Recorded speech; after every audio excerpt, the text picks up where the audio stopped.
This is not a drama video. This is a video about Clarence. But Mark, didn't you already make a video about Clarence? Yeah, I mean like a billion years ago.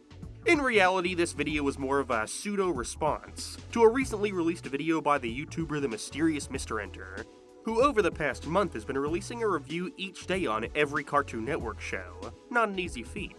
Now, despite not keeping up with his channel much nowadays, I used to watch Mr. Enter religiously. Like, he's one of the first channels I remember ever subscribing to on YouTube.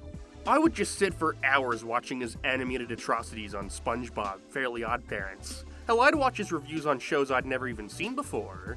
If you had asked me when I was like 12 who my favorite YouTuber was, it would have been Some Call Me Johnny. But Mr. Enter was a close second. Again, I don't really keep up with him much nowadays. I don't really keep up with many YouTubers, to be fair. But occasionally, I will check out a review or two when they appear in my subscription feed, for a nice little trip down memory lane of when I thought he was like the pinnacle of authority on cartoons. And that's what brings us to today's video. During Mr. Enter's marathon of Cartoon Network shows, I've been seeing his thoughts pop up on Twitter a lot, mainly people disagreeing with his reasons for disliking a show. I think the most talked about one being his criticism of the art and animation of Robot Jones, claiming it taking inspiration from Schoolhouse Rock cheapens its visuals, whereas I personally think it adds to the charm of that show, but that's neither here nor there. After seeing all this discussion, I decided to watch Mr. Enter's review of the show Clarence. My review of it from way back when was also the first video on this channel to reach 1 million views, so you could say it holds a special place in my heart. I thought the show, despite its poor reputation at the time, was incredibly charming, perfectly encapsulating what it was like to be a kid. It's a super genuine series, one of which I'll always look back on fondly.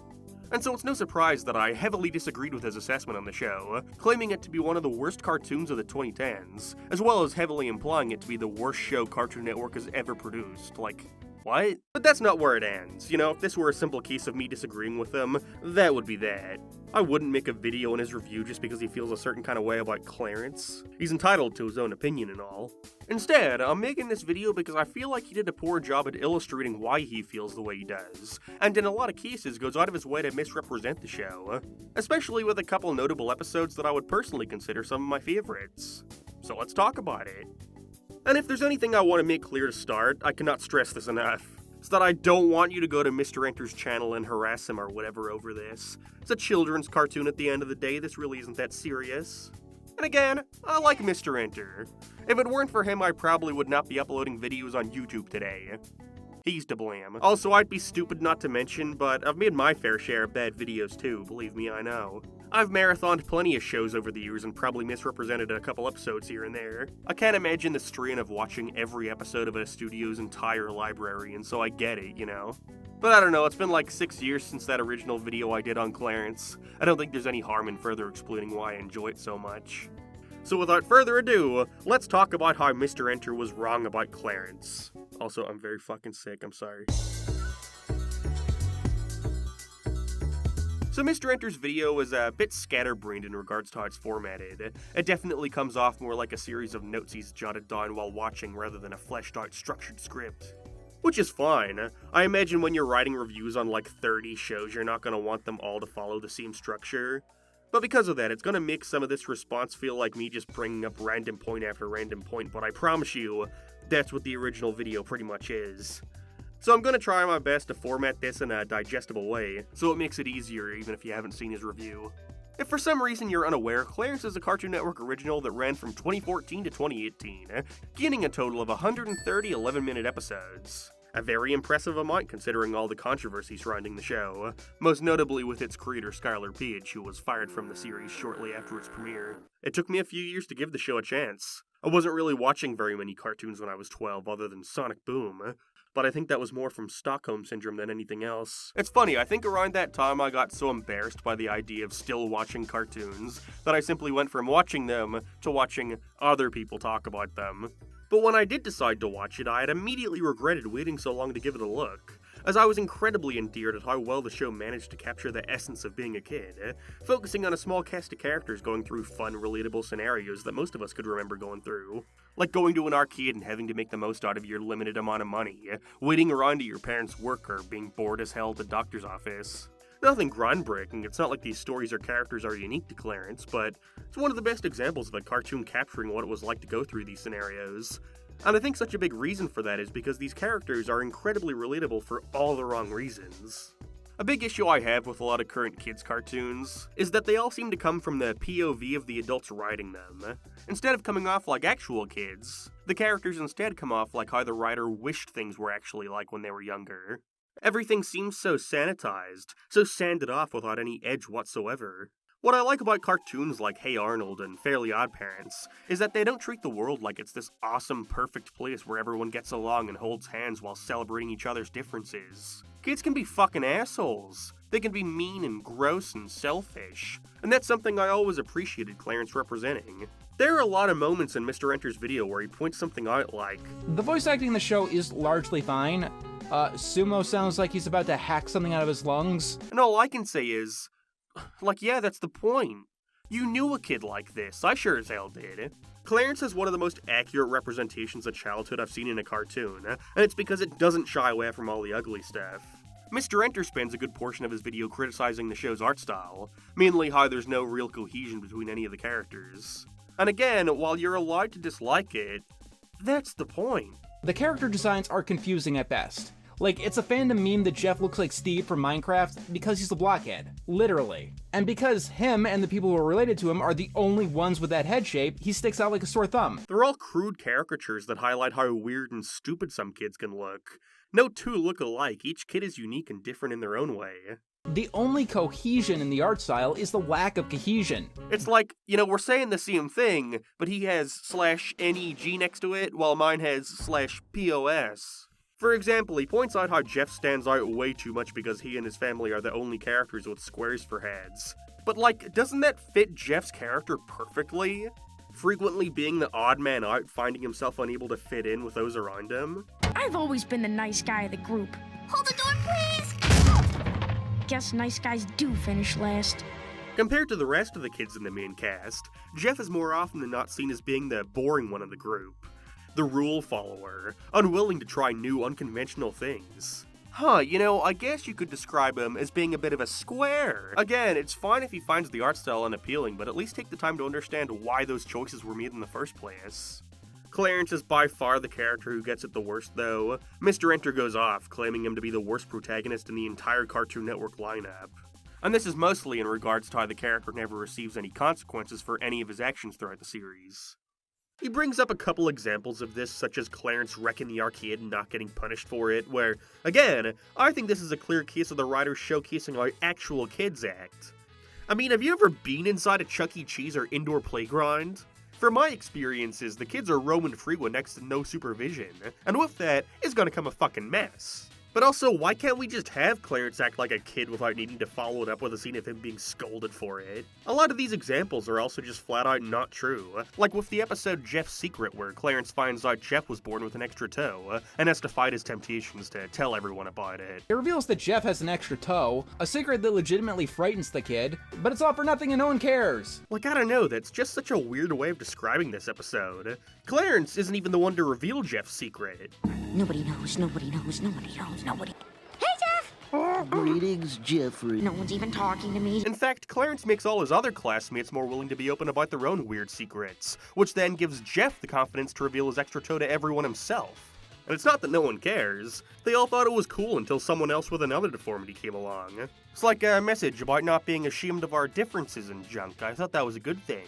But instead of these more minor examples, I want to focus on what I consider to be the best episode of the series, Little Buddy. In this episode, we see Clarence get put in timeout for 5 minutes during recess, and he turns into a delinquent because of it, with the ending seeing him get a recess entirely to himself.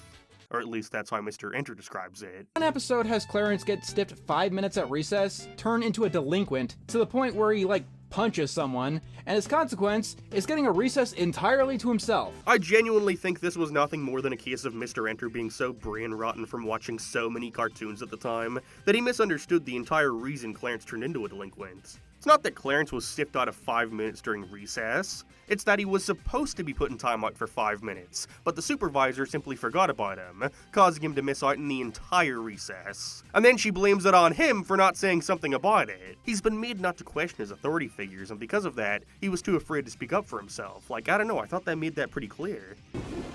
Why didn't you say something? How about because I wasn't allowed to?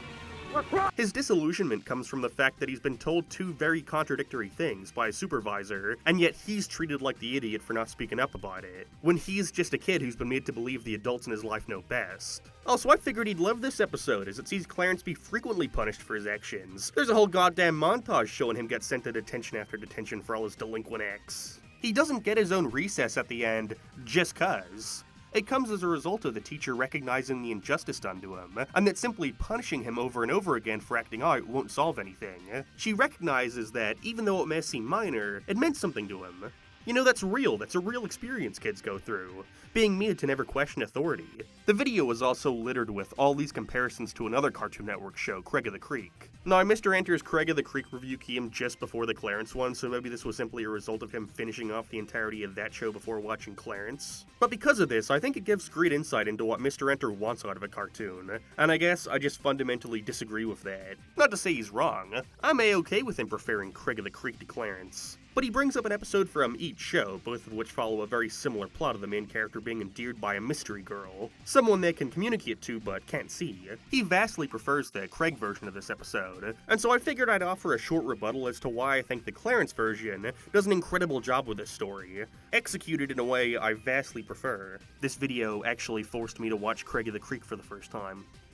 It was okay. So the major difference between the way these two episodes approach this plot is that in Clarence, the whole thing feels a lot more organic. A lot more real, if that makes any sense.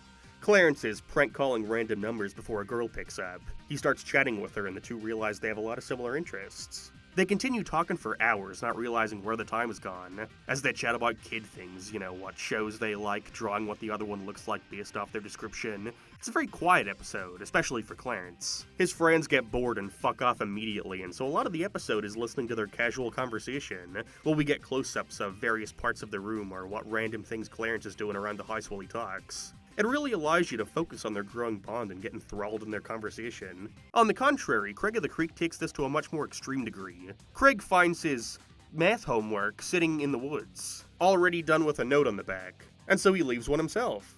The two continue with this back and forth, learning a bit about each other, with Craig and his friends questioning if this girl is from another dimension, which I don't know, is just kind of lame to me. Like, I get the whole gimmick of Craig of the Creek is that the kids' imaginations take over, and what's just this fucking creek is perceived as this whole other world to them. But like, the characters aren't stupid, are they?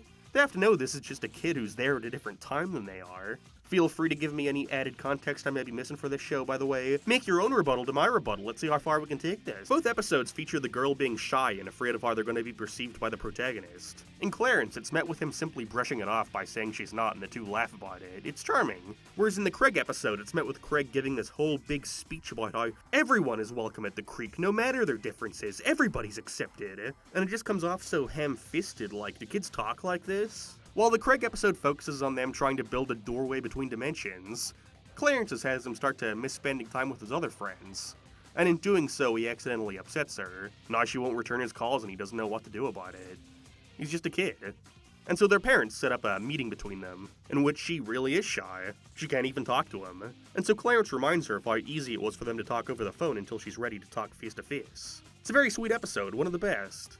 Whereas Craig pushes this extreme imagination angle to the plot, Clarence keeps things down to earth, and I really appreciate that. I want to stress too, this Craig of the Creek episode wasn't bad at all, it was fine. These shows are so different that I don't even think they're worth comparing, but hey, I didn't start it. I think it just highlights the fundamental difference between a show like Clarence and a show like Craig of the Creek, to the point where, again, I don't even think the comparison is necessary. I don't expect any of this to change his thoughts. His reasonings for not liking it is valid, but I just feel like some points misrepresented the show. I think all it does is highlight what Mr. Enter seeks out of a cartoon, on how Clarence was just never gonna give him that. And that's okay.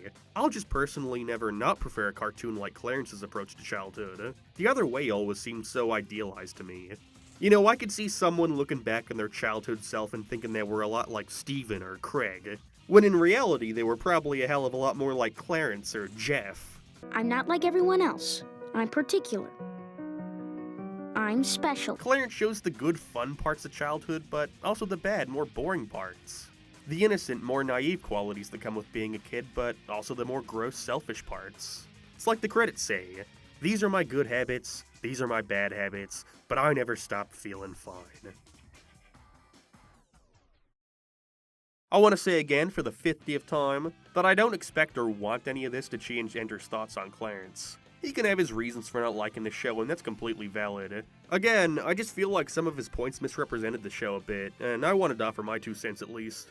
But don't just take it from me, because I decided to get the opinion of Spencer Rothbell, who you may know as the showrunner for Clarence as well as the voice of Clarence, too. Yeah, so I decided to ask Spencer some questions about making the show. I didn't ask him to, refute Mr. Enter's points or anything, that would be a bit mean. But I asked him some general questions that give more insight on why certain decisions were made. For example, when talking about their approach to telling stories, Spencer said, "We would often start with the question, what is something that you experienced in childhood that you've never seen represented on TV, or how does TV get it wrong?" Many of the plots and premises come from real-life childhood experiences from a lot of us in the crew. We would also dip into different genres we liked, like sitcoms or horror. Sometimes we'd also do new types of character pairings, like putting characters together which we hadn't seen interact before, to try and get a new or interesting dynamic. In regards to the thought of Clarence never getting any consequences, Spencer says, "I think that's funny. When I was in Japan, I went to this traditional ryokan and hakon, and the woman helping me was like, 'Oh yes, the one about kids behaving badly,' which made me laugh. I think that people are used to stories, especially in kids' TV, being very preachy and moralistic like fables. Everyone gets punished and you're hit over the head with exactly what you're meant to think or feel by the end of the story. We never wanted to talk down to kids in that way. We always aimed to present things very plainly and let the audience decide how that felt. Is it entertaining to see kids get punished? Are these people upset that Bugs Bunny doesn't go to jail for injuring Elmer Fudd?" In regards to the little cohesion between character designs, I wasn't too involved in the design of the series, especially early on, but if I recall correctly, there was an intention to have designs that almost felt like they came from different series. I know that in general, having the characters inspired by simple shapes is a pretty obvious choice in the series and led to some nice designs. I've heard a lot of folks criticize the look of the show as ugly, but I don't think it looks a whole lot different from a lot of other similar series out there. Maybe they find the gross out jokes to be too much for them and conflated that with the art style. When talking about how the show lasted as long as it did, Spencer said, "I have no idea why the show lasted as long as it did. I will say this, we always aimed to make stories that were character-driven and funny, and I hope people felt that. We really did strive to portray childhood in a straightforward way, with children who behave and speak like actual children do. Even as a kid, I think you can really feel it when it's an adult making a kid character talk like a puppet, and it just feels wrong." Lastly, I asked about the subject matter of the episodes, and if there was anything they'd ever try to shy away from. I think we wanted to show childhood and everything about it, good and bad, that feeling you get as a kid when you're living life. There are some episodes which feel a bit melancholy, but life is like that. I think when you're a kid, it's this frustrating thing because you're a person, but you have no agency and no control over your life. And there's all these adults who can tell you what to do, and that can be very frustrating. We always wanted to empower kids in that 90s Nick Kids vs. Adults way. You're the king of the world. And there you have it. Again, nothing more than a bit of added insight into the development of the show, and how the crew approached it the way they did. Whether or not you like that approach, that's completely up to you. I'm just glad I was able to spotlight some more how I really love Clarence. And I think you should check it out if you haven't already. I don't know why you're watching this.